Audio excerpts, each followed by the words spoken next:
Morning, people. 80 here.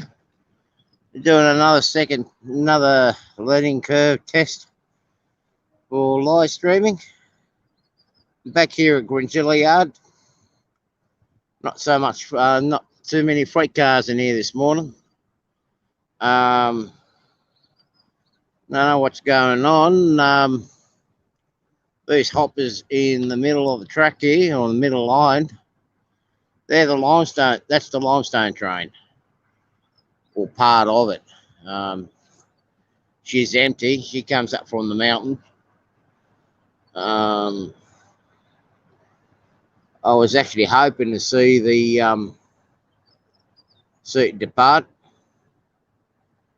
You got steel coils there loaded, ready to go out to the main yard to be marshalled up to the other trains. Pretty quiet today, but I will wander up towards the other yard shortly. It's a little bit of a walking distance, so yeah. I apologise for yesterday's broadcast. I failed to maintain much of my battery power. I'll try to do a better job of it today. So anyway, as I said in the other shot, this here is this is basically a transfer yard for the steel mill, which is right next to us here. Slightly missed out on the sunrise. Sun's about up, as you can see. So anyway, since it's quiet here, we'll make a wander up towards the coke works. Walk along next to the main line and get up to where the freight yard is.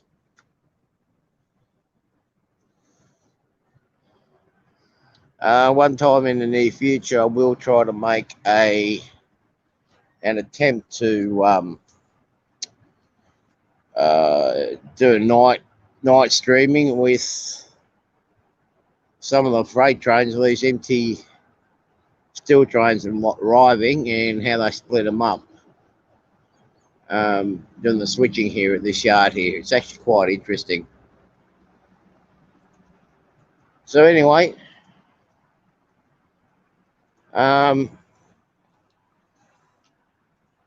on this side of the line here is where I was. That's the basically private line maintained by the steelworks, and this station here, Gringilla Station, is the line that takes you up. Is the main line. Yeah, this main line and most main lines in Australia is actually owned by the state governments, and even the passenger trains, that's operated and run by the state government. The freight trains are worked as a company, but majority of the stock in that is actually owned by the steel mill. So I believe we shall shortly, on our walk up,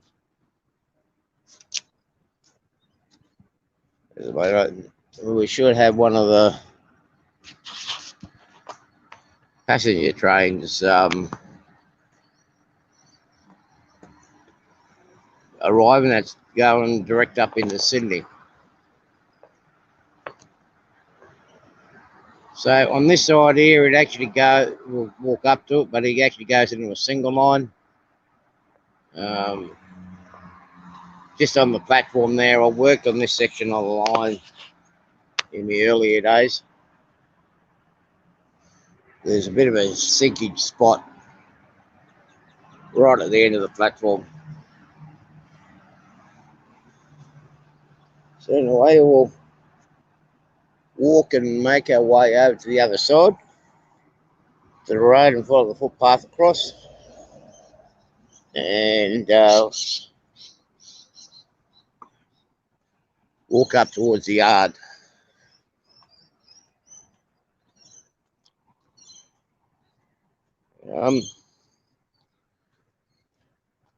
Yeah.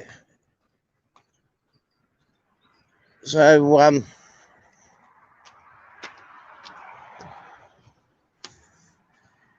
traffic's a bit quiet than normal because the majority of the places down here in Wollongong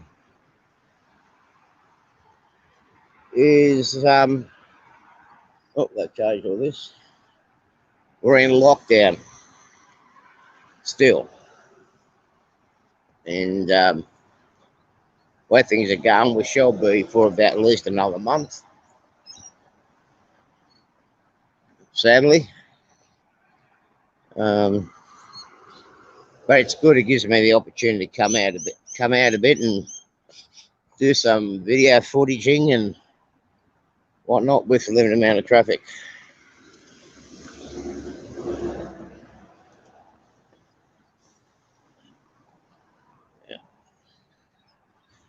Now, in its heydays, right up to probably the late 70s, early 70s, all along through here, even the 60s. This will be now, about this time now, would have been shift change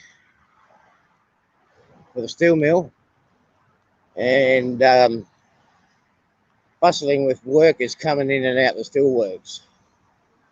Cars parked on the side. We used to have buses that was lined up here from all parts of the steelworks. Oh, all parts of, sorry, not the steelworks, all parts of the Illawarra area. Some going to migrant hostels and single men hostels. It was actually quite interesting. From about 40,000 people, they're down to about 4,000 now on the books, and probably about another couple of thousand contractors.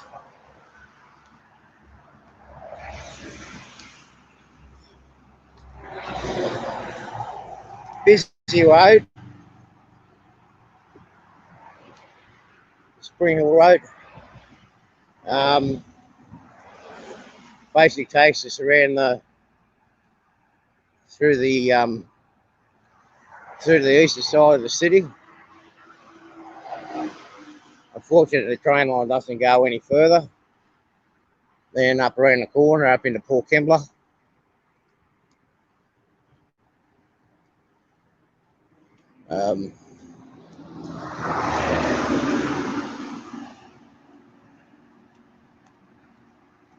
Because the majority of the other side of the hills here, they used to be all swamp land or whatnot, so it wasn't quite suitable for a rail line being put in place.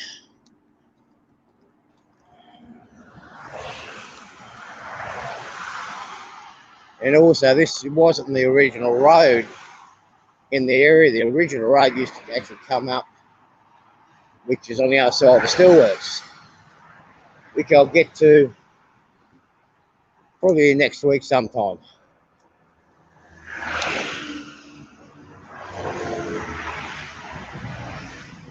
So try to compete with the background noise.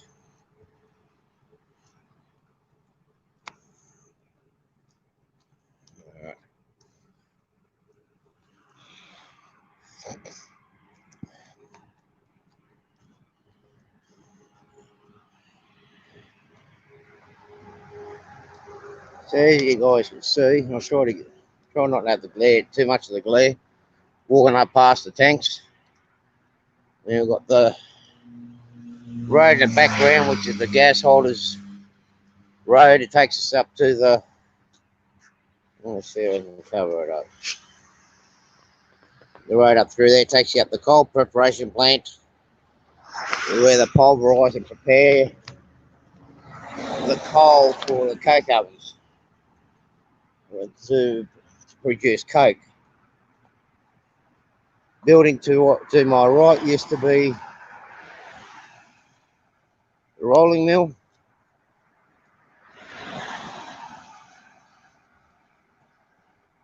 It's now just storage for spare parts for the plant to keep it going.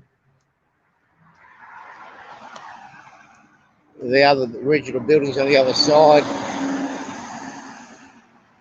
they've actually all been demolished now.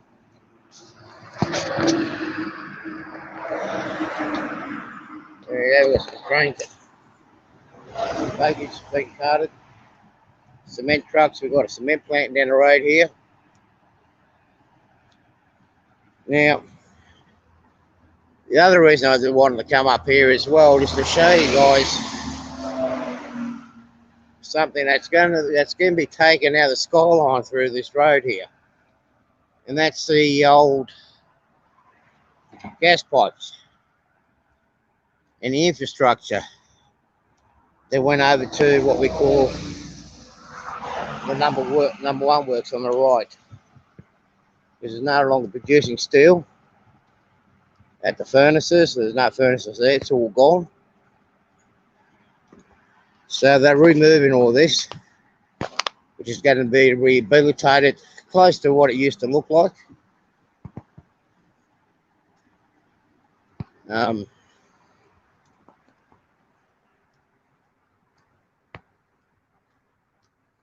So yeah, there are changes coming in here.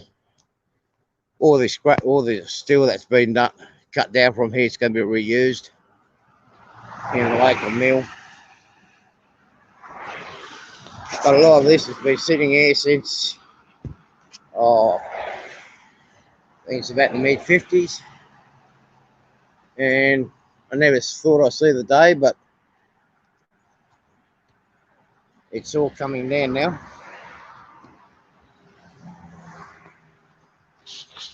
It's all coming down.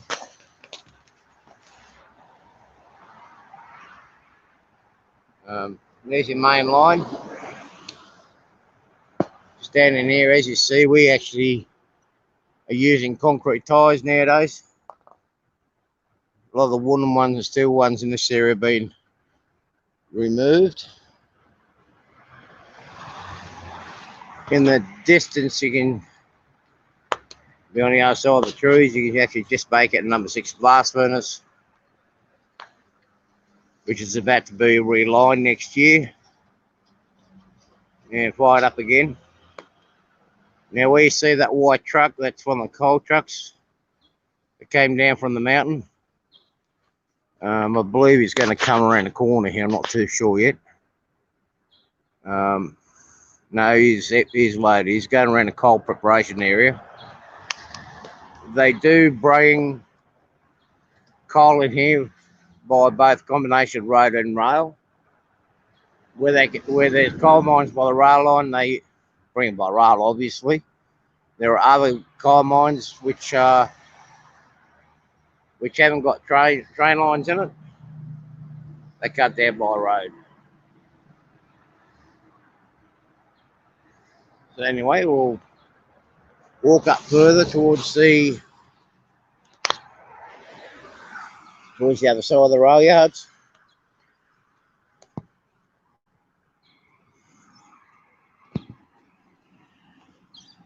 So it's hard to picture.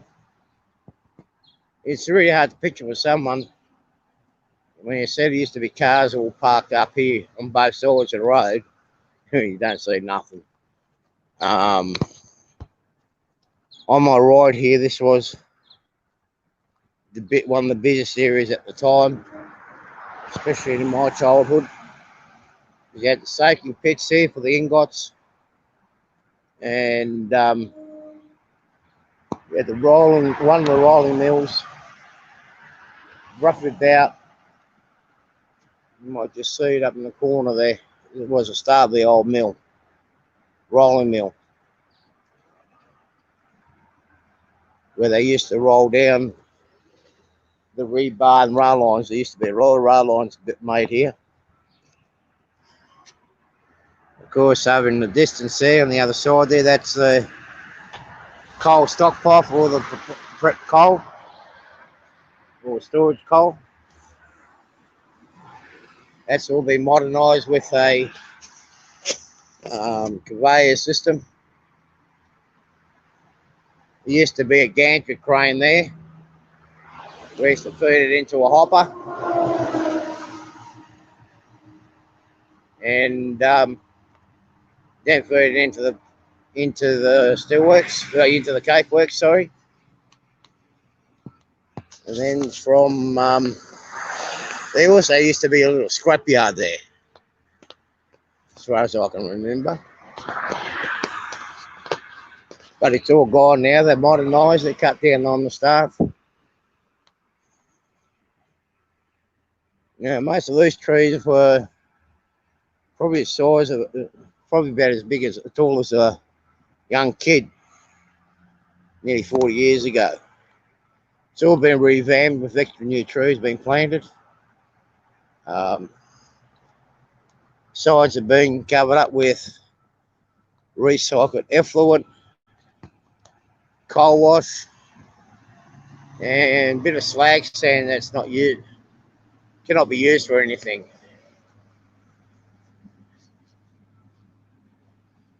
So they're doing their effort here in the steelworks to make it greener and more environmentally friendly. They've got a huge program working on at the moment. Well, they've started a few years ago, but they're really getting serious into trying to keep their existence before this climate change and carry on that's going on about us humans creating a lot of pollution, making contributors to global warming. So Steelworks is trying, and the BHP is actually trying to show they're not as bad as what they're being made out to be. So with this lockdown, what the Steelworks is doing at the moment, with the limit of traffic, they're starting to remove a lot of the gantry. The bridges, as you can see now, this used to carry all the gases and electricals and whatnot.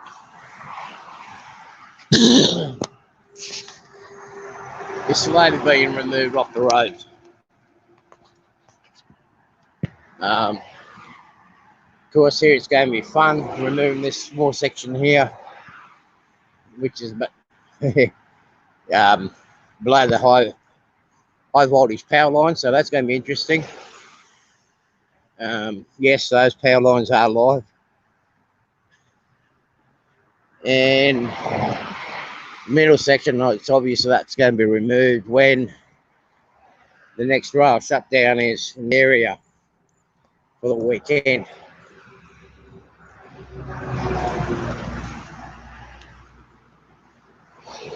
Now, that building there is what it looks like now. That used to be the old soaking pits. Came up all the way up to here, beyond the bush, and one of the gates used to be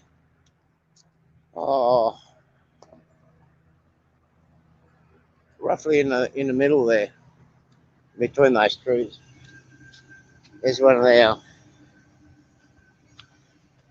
passenger trains from Sydney.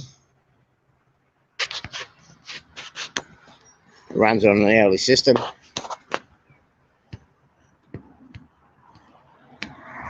So that's going to the end of the line, which is, we've got two stations up here, which is Port Kembla North, which is for the workers. They used to get off of the coke works. And for this section here, then you got Port Kembla railway station.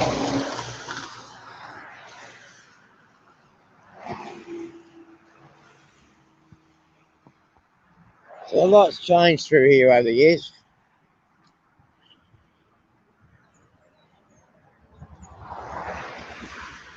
This, I apologise about the noise in the background. This is the second busiest main road through the Illawarra.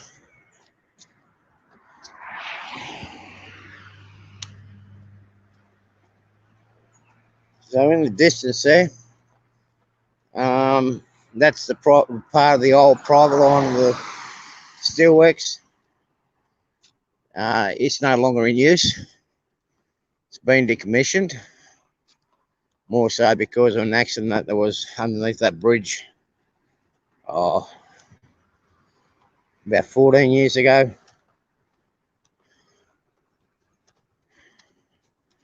Where truck was forced in under the bridge pylon there, jammed up underneath the bridge pylon, forced off the road by another car. That line there actually used to feed the blast furnaces with coal, coke, iron ore. So the 3 furnaces that were on the other side. And it actually, the original loop actually goes around to Queensland Station from where we started. So all the lines in this steelworks loose around at least once, and in some parts of it on the north side of it, loose around 3 times. You see under the bridge where they've braced the bridge pylon. I dare say this station is going to be numbered very soon too. I wouldn't be surprised if it's going to be coming down. I believe the pedestrian side of this bridge has been removed. We did used to have cafeterias up about where that big stuff around in that flat spot there. It's all gone. Even along through here, yeah, this is where the pedestrian bridge used to be. You still see where the original pylons used to be. The pedestrian bridge they used to go across. Up the staircase on the other side. Used to come up over through here. With 2 footpaths there. One took you to the station, and the other one to the coke works.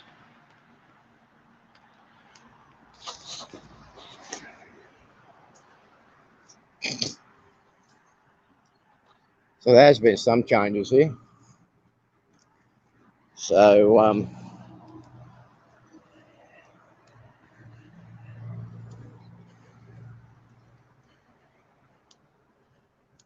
and there's there's a water pumping station. You see the pipe, big water pipe there. That actually used to pump in salt water from the pumping station just up by the coke works. They still pump the water out from the ocean. They don't use it as much anymore. They've actually used recycled effluent water and fresh water. But about nearly 80% of the water they use in this plant, especially for quenching coke, is now actually recycled effluent water. Now, most of the people wouldn't know about it unless they get told. You can't really tell the difference, really.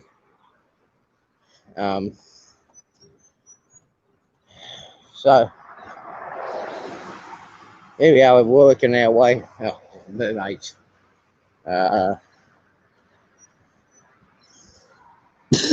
Container man, that's those guys are your favourite guys. Well, guys that we don't really want to be pulled over in our industry, they do weights and measures, check our logbooks. It's a little bit of a separate department from the police. The majority of us call and want to be cops because they cannot get into the police department. So that's the next best thing. So here we are at Port Cameron North.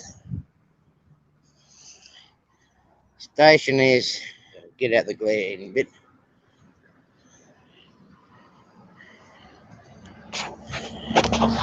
Got Port Cameron North to my left. I'll get up over the pedestrian bridge, take a closer look at it. That was another station that was primarily used for the workers on this side of the steelworks.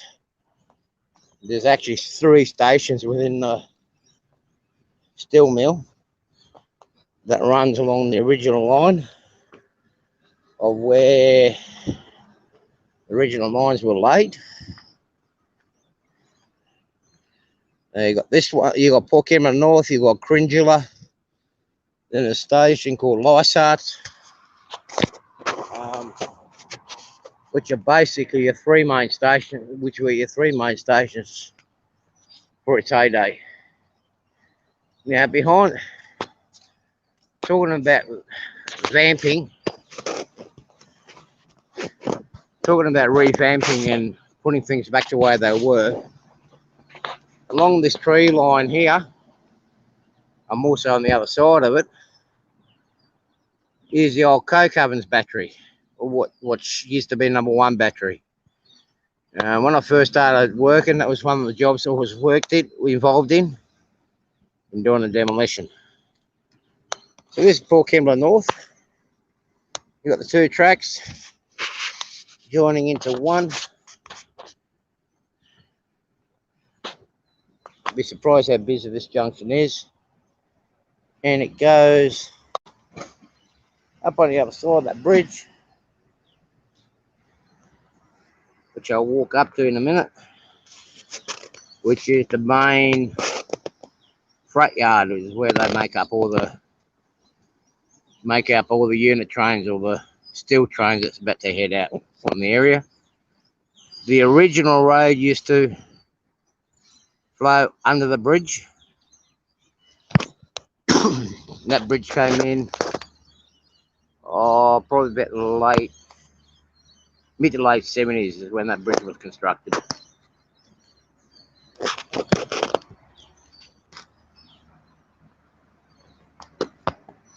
So it gives you an idea. You see the white line, the white marking that's in the middle of the road, that's all part of, that's all the lime that's flowed out of the limestone train.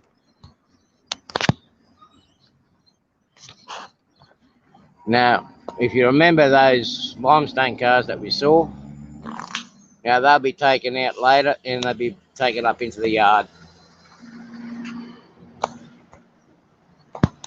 There's our 18-metre B doubles.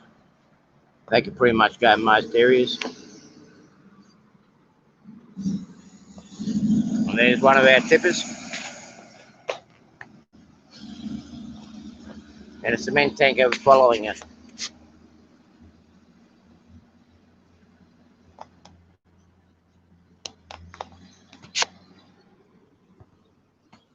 Okay, I'll walk up towards the bridge. Now, this signal here is now controlled from Sydney.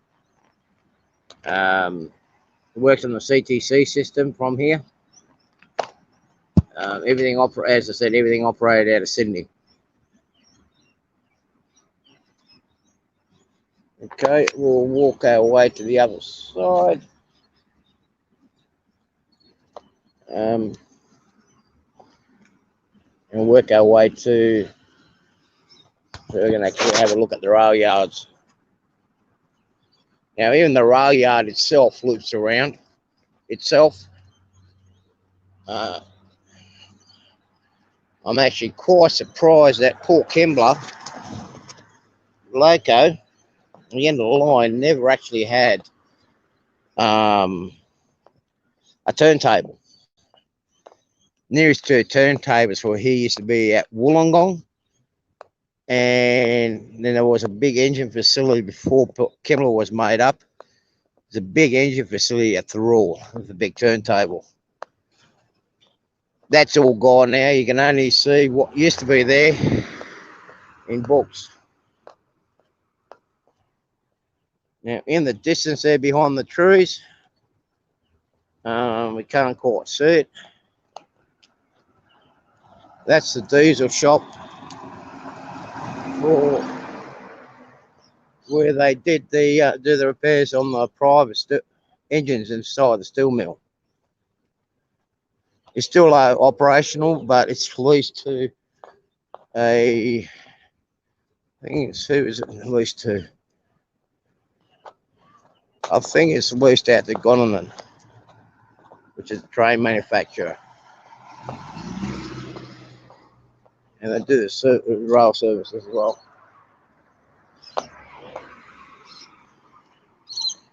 Okay, let's watch the second. Which doesn't matter for me.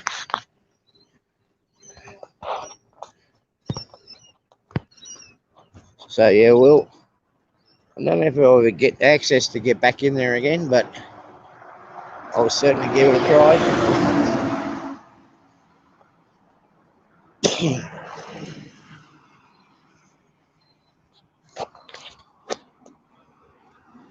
So here we had it with that along the bridge, going around the railway line.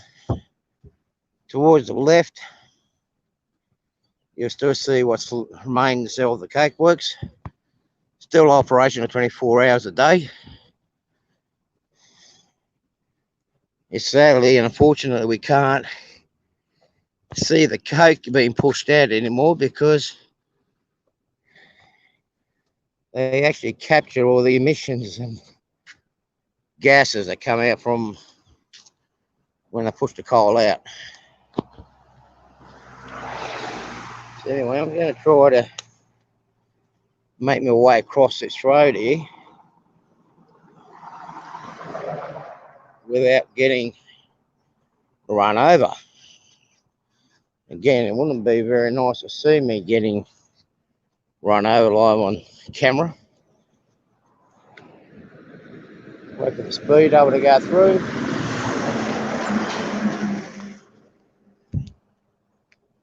Okay.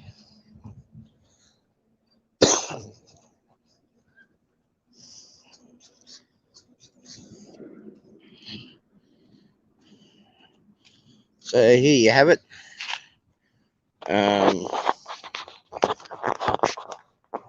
Now below here used to go original line. Goes in the freight yard. There are some engines in there that's sitting. One of them be used for switching. The rest are waiting for departure later on this afternoon. Now the track that goes to the left, it actually loops right around. It loops right around behind the CRM, which is a building in the distance. Loops around and comes back into here. Main right line is the right, which takes all your passenger trains for Kembler. It also takes in the loco. Now just over where you see the remains of the building there, there used to be the switching tower for the yard. That was decommissioned a long time ago in probably about the mid-80s when everything went to CTC.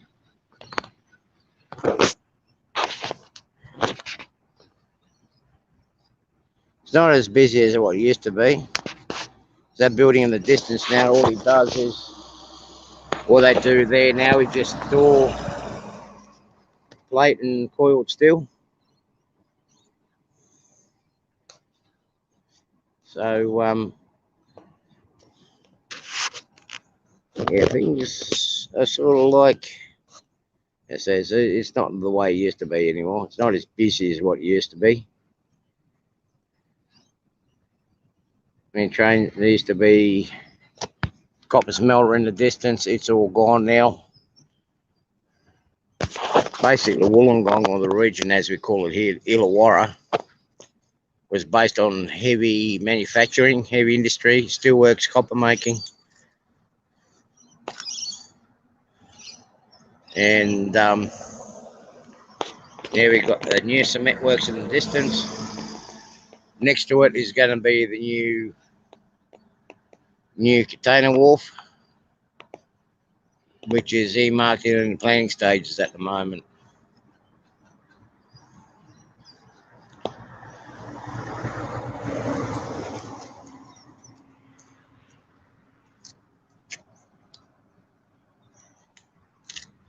Now, can't quite make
okay, okay. So this thing is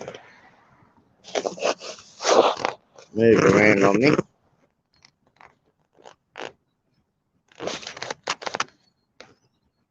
Let me just fix this up. There we go. You don't want to see my ugly face. There we go, that's that. Ah, that's better. So on this side of those tall trees, there actually used to be another rail line that went up around to the side behind those trees.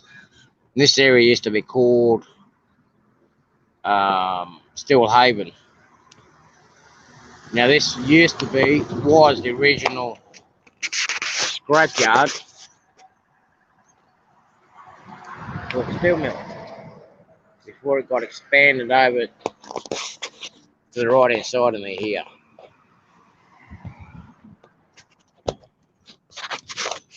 Actually, I think so. All those structures behind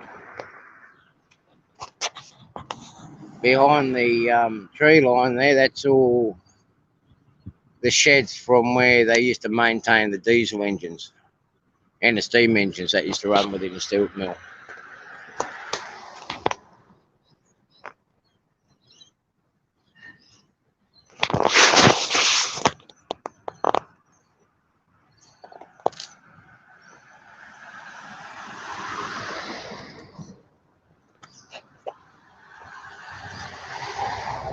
Anyway, I'm going to start walking back before my battery power runs out. Hopefully I can get a decent shot of another passenger train. They'll be due to come through shortly. Actually, I think there's a placard. Oh, there's the placard there. They can actually tell us when this bridge was actually put in place. How would you love that? It's gone. Some souvenir collector's taken that. Now you see we've got our track workers down the ground there. Now, if you people who watched yesterday, the other shot, you see how we actually wear orange trackside with a white fluoro band as a crossed on the back, so you can indicate to the engineers where the person is facing them or walking away from them. With these new passenger trains, they're that quiet you won't hear them until they're literally on top of you. So that's the safety standards we got for working on the rail lines, regardless of track maintenance or train crew. You see in the distance with the old soaking mill, to the left of it there used to be 3 blast furnaces. So that's the original part that still works.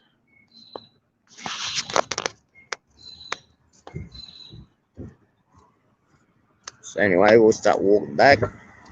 As I said, hopefully we'll see a passenger train. They're actually, unfortunately, they're working on a modified weekend schedule, Saturday schedule instead of a weekday schedule because of the COVID restrictions. The coal traffic has died down. That's on another area, which I'm not permitted to go to at the moment because of our travel restrictions of 3-mile radius. I'll have to wait for that for another few weeks.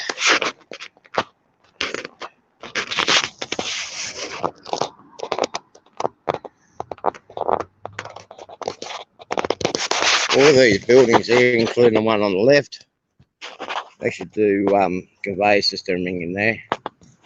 The building is all owned by the actual steelworks. They own quite a lot of land around here.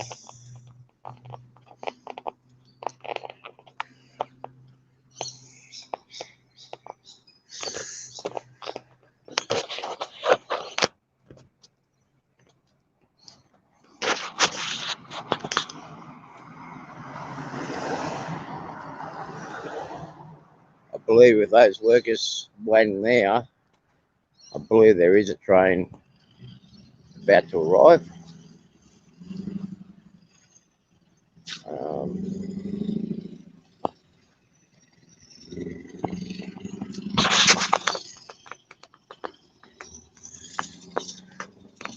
So we'll just keep wandering on, and we might actually catch one of the steel mills coal trains this due to come in from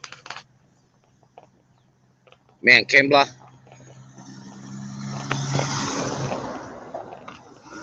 To supply the steelworks. The coke works with coal.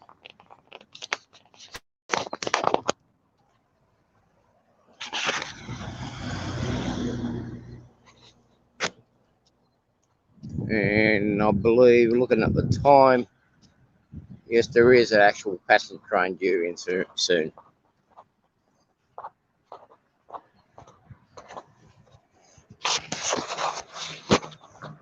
Right.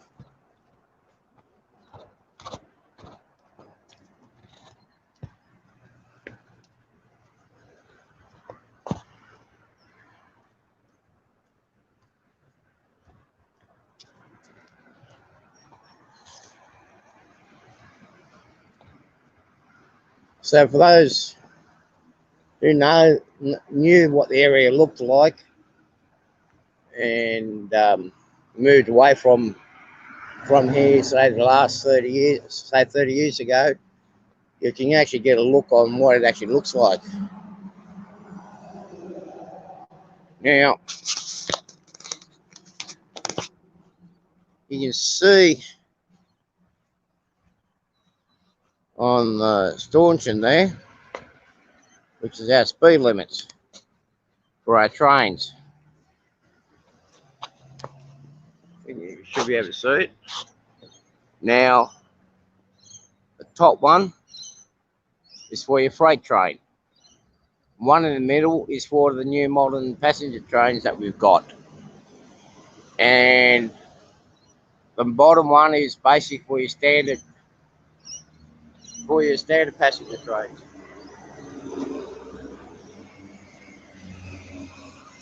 So depending on what you're actually operating, what's going through, that's what the actual speed limits are.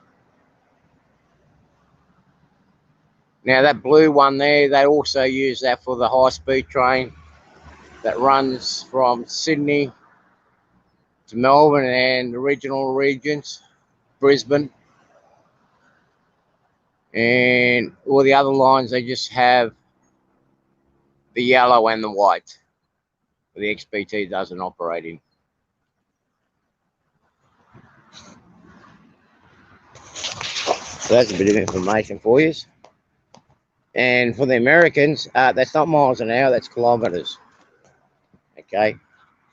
Yeah. It'd be actually interesting to see the train, freight passenger train going through here at 65 miles an hour. Yeah, it would be interesting. But yeah, this line, this section of the line, it really isn't quite suitable for high speed. There's too much soft ground here. The creek bed is really close to the railway line. Yeah, the creek bed's pretty close. There's a lot of soft spots. We are continually working on lines here, just trying to fix up the bed every 2 years, particularly after the big heavy rains.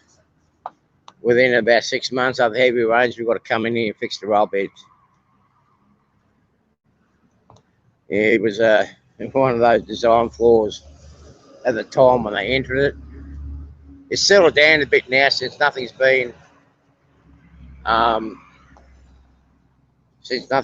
no manufacturing, there's no work being done on my left-hand side in the number one works. The only water that comes from up there now is drainage. There was a power station in there that worked on gas and water. It had a little retention, basically worked on a steam turbine.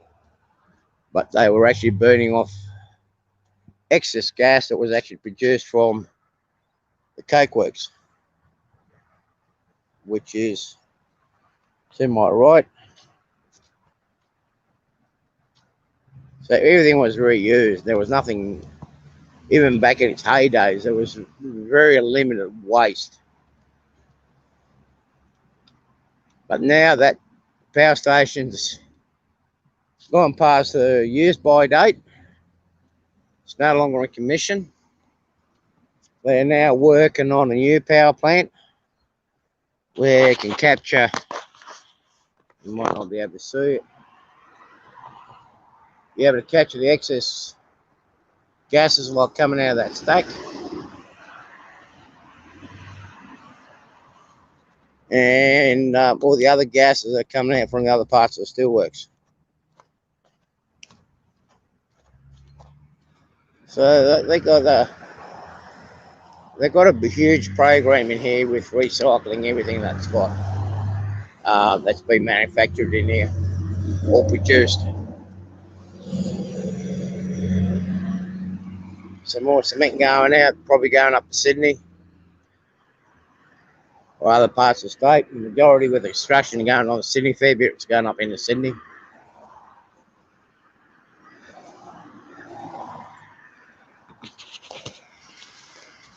So in the distance there, you can actually see the coal stockpile area, which is the coal pretty much ready for use in the cake ovens, which is just over here.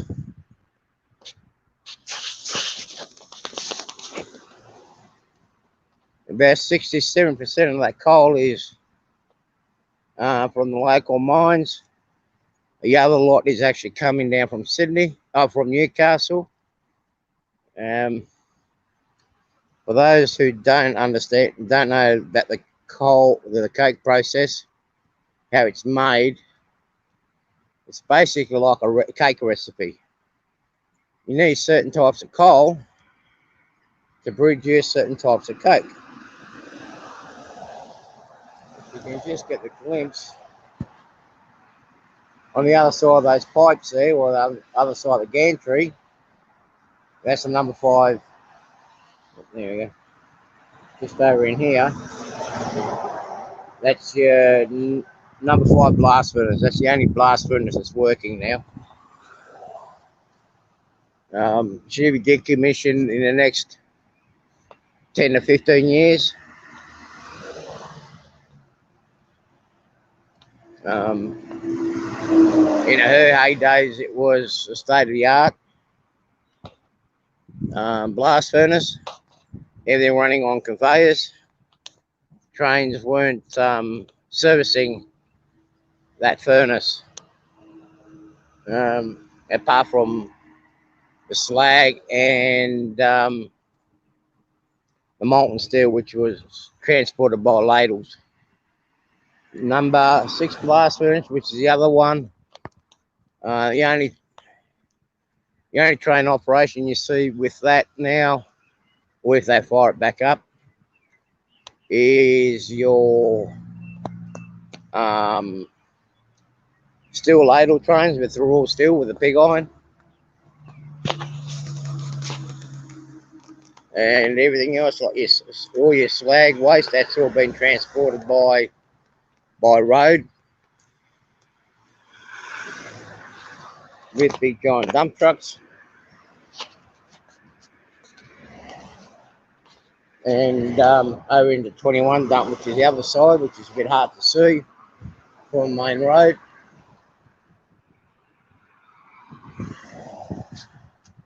See, this will get a good shot of what the sinking pits look like now. Now, with my one thing that interests me about this corner here, especially within the middle of the bushes here to the right, is where my father used to work, or my stepfather. This is where he worked. He worked in the steelworks pretty much since he arrived in Australia in 1956, 57 is when he arrived in Australia. And most of his time until his retirement in the early 90s, his job was actually, they called him the fly gang. They worked on the brain hoist crane, the crane that goes on a railway line. Their main mission and task was to fix up all derailments in the steelworks. My father's specialty was getting, regardless of how bad the derailment is, getting those hot ladles back on the track as soon as they possibly could. As my dad used to say, they had to basically re-rail the ladles within 2 hours of its derailment. Otherwise, the molten steel will start to solidify.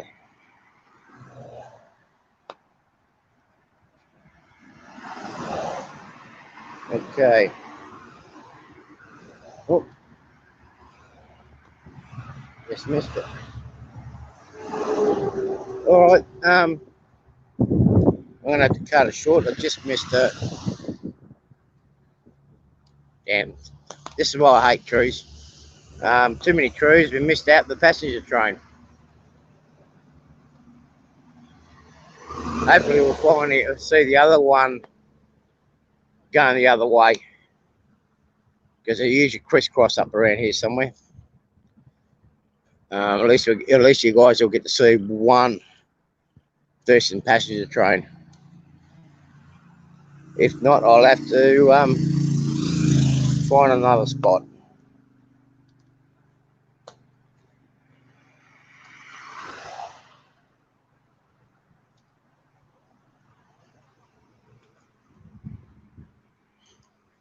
There are some viewers that are questioning with our restricted movements and whatnot in regards to, there seems to be a lot of traffic on the road. Well, surprisingly enough, about 7% of this traffic here at the moment is steel workers going home, or some factories, some supporting businesses going into work. And of course, you've got the retail as well, because it's now coming up to 8 o'clock.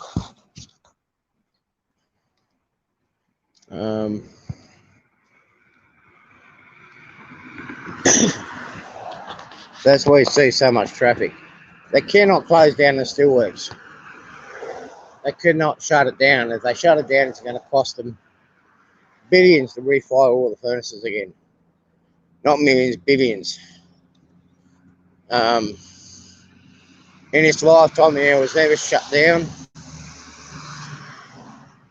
When my father was working here on the fly gang, they weren't permitted to strike. They had to be on call 24/7. Mind you, when they were protesting, they weren't striking, they were actually scaled down their operations. So the only thing they actually attended to was a derailed ladle car. So, I'm hoping to get one of the passenger trains shortly. The battery power is going down low. I don't want a repeat incident of yesterday where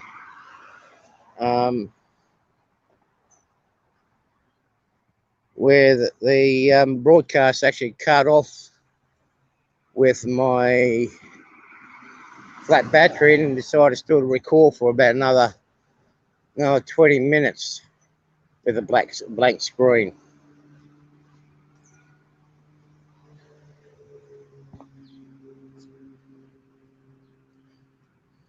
Now, the sister city of this place here in the United States,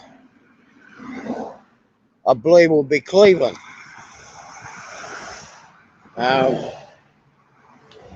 With all its steel mills around the place and supporting industries. Next couple of days, I'll actually work my way around to the other side in the corner where we've got public access. So you see the wharf area where all the iron ore ships come in and the dolomite ship comes in. There you see the export coal terminal and the grain terminal. Then we've got our roll on roll off berth for where they bring in cars, oversized freight for Australia, New South Wales and Sydney. Currently there is a lot of shipment coming from the US, which is your wind turbine structure.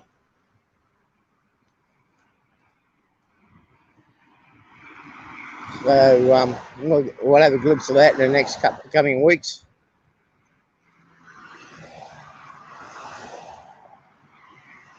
I really hope I don't get any more trains coming through here when I'm walking behind the greenery, because I know there is one due to come in very, very shortly.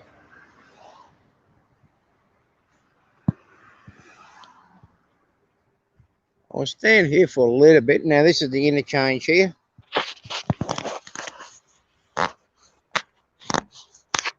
This is the interchange here for where the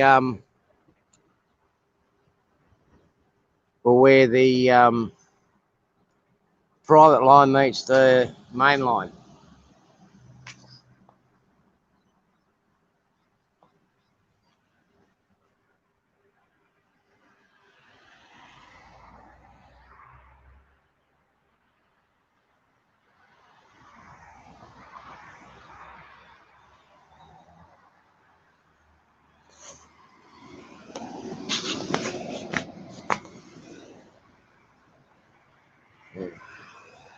The busiest days here is usually on I think it's a Sunday night, Wednesday mornings, and Fridays. It's usually the busiest time through here for rail traffic. A lot of the rail traffic on a Friday is usually there's a lot of trains that are made up, like the steel train that goes to Perth, South Australian Perth. He'll actually leave, majority of the time it leaves on a Friday. Most freight that goes out to Perth or it leaves on a Friday from this area, or from the east coast of Australia. So it all arrives in time for Monday morning. And surprising enough, a lot of freight comes out of Perth on the Monday, come out over here, which arrives. Actually, the West Australian freight cars will be arriving sometime tonight, usually about 1 o'clock in the morning, where I'd actually prefer to be snugged up at home at 1 o'clock in the morning. So anyway, I'm going to call it quits, folks. I'm down to 10% now.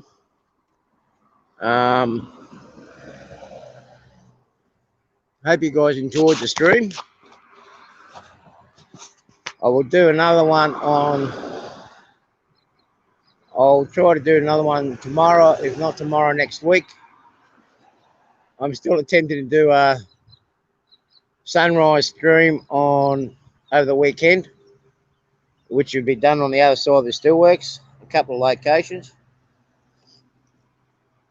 I'm hoping to do a live stream with someone on the east coast of the United States, so we can do a joint stream of American sunset and Australian sunrise simultaneously. So if there's any interested party, please send me an email and we'll make it happen. So again, thank you for watching, and hope to talk with you guys all soon. Bye.